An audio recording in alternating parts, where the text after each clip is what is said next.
Today's notes are going to be on word problems. So in your table of contents, your next topic is word problems.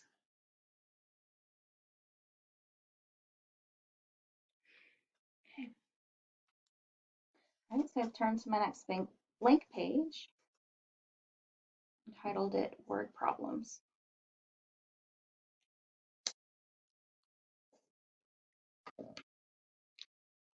So with word problems, there's several steps that we want to work through to successfully solve the problem. The first thing to do is read the problem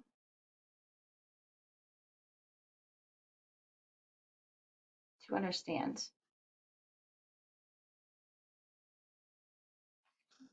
We want to read the entire problem all the way through and get a basic understanding of what might be happening in the problem. Sometimes we can do this by forming a picture in your head.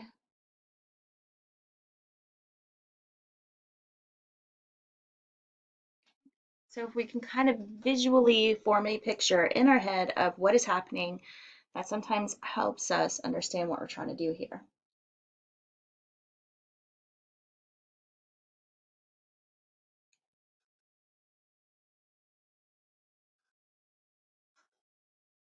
Okay.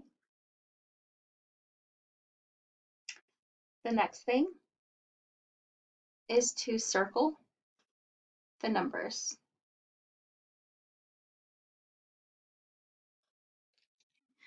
We want to circle, that's a silly M there, any numbers we think we might need to work with.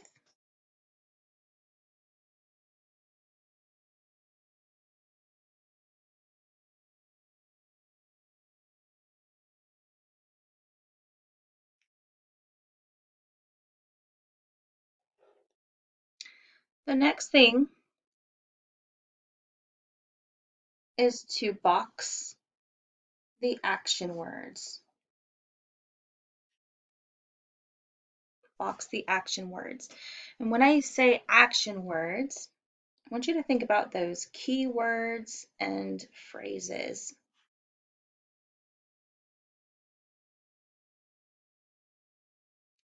So those things within the word problem that are giving us a clue to what we are doing with these numbers.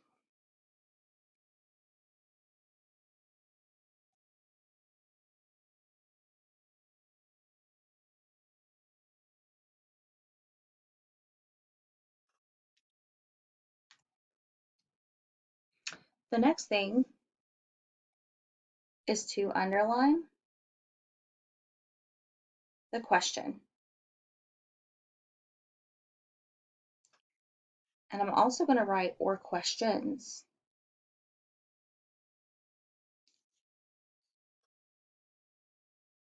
Okay, sometimes word problems will have more than one question. Most will just have one, but sometimes we'll face word problems with two or more.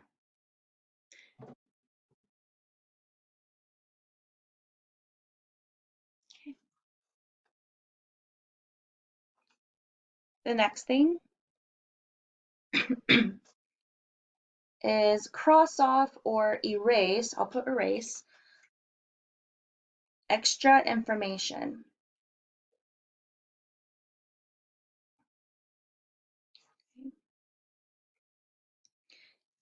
And this is a sometimes step.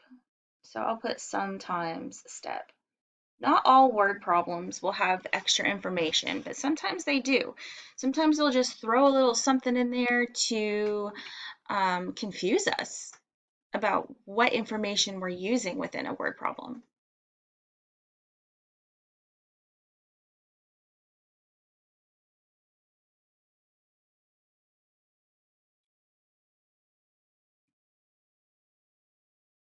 Okay.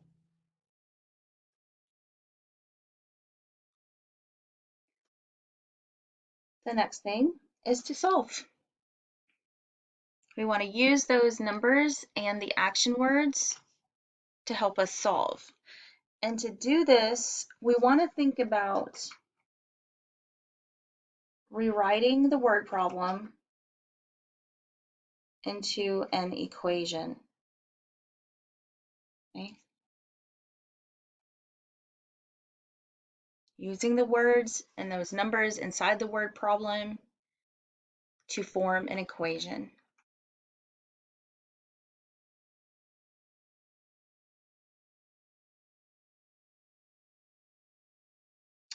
And that very last step, yes, there's a lot of steps. The very last step is to check.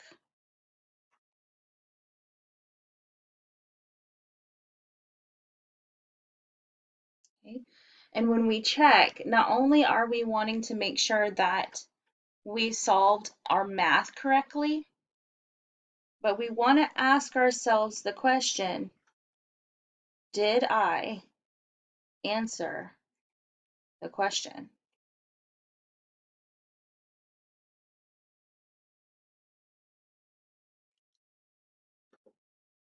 Did I answer the question?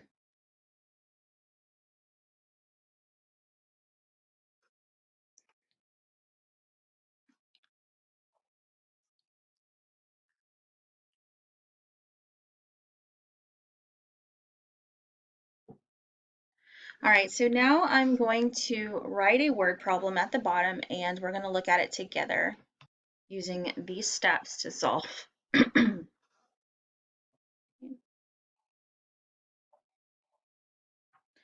Adrian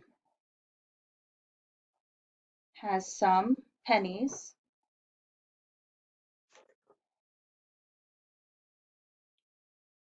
and some dollars. Adrian has some pennies and some dollars.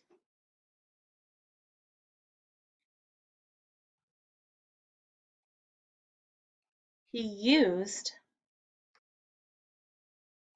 32 pennies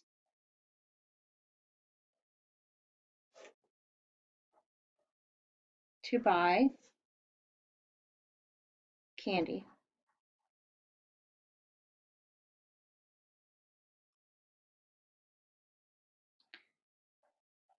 Now he has 56 pennies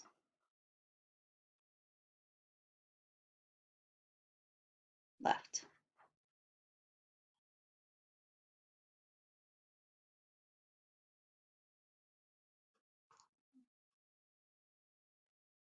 How many pennies did Adrian have at first? Okay.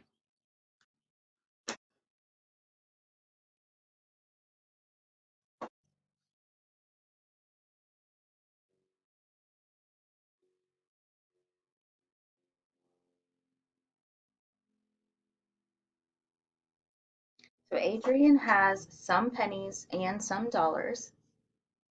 He used 32 pennies to buy candy.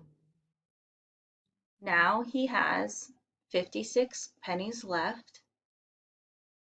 How many pennies did Adrian have at first?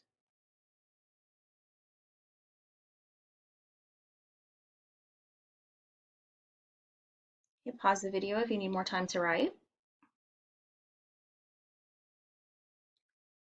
Okay, now we're going to go back to our steps and work through this word problem. So the first thing we need to do is read to understand.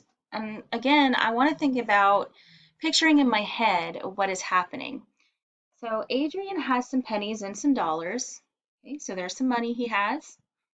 He used 32 pennies to buy candy. So in my head, I'm imagining Adrian with money in his hand, maybe a handful of pennies, and he is at the store buying some candy. Okay. Now he has 56 pennies left. How many pennies did Adrian have left have at first? Okay, so I've read the problem. I've got an idea of what's going on. So now I want to go back and I want to circle those numbers. Okay, so our first sentence says Adrian has some pennies and some dollars. That doesn't give us a specific number. I'm going to move on. He used 32 pennies to buy candy. Now he has 56 pennies left. So I found some numbers that I could circle within this word problem.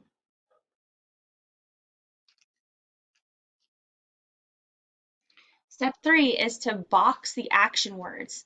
Now these are words that are giving us an idea of what is happening with these pennies or with these numbers.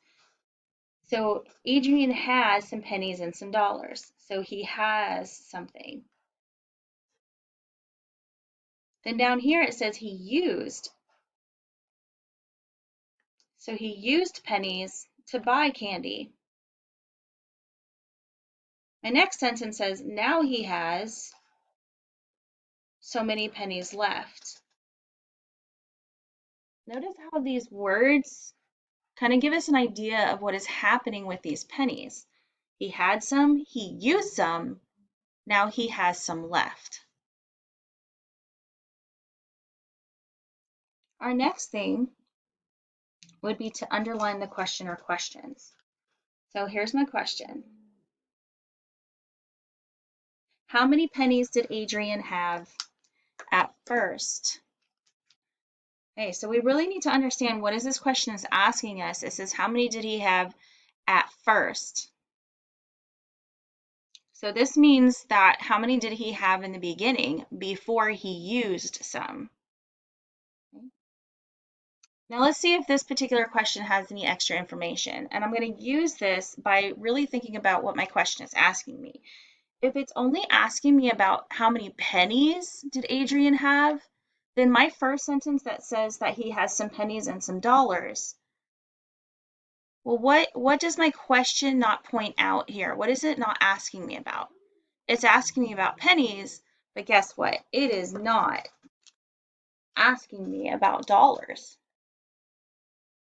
So it doesn't matter how many dollars he has. So I'm going to just cross that out. I'm going to try to erase that from my word problem.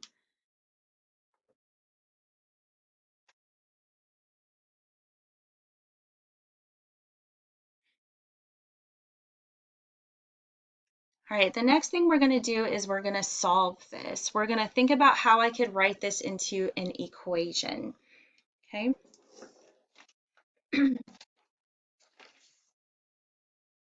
All right, so let me scoot this up a little bit. Okay.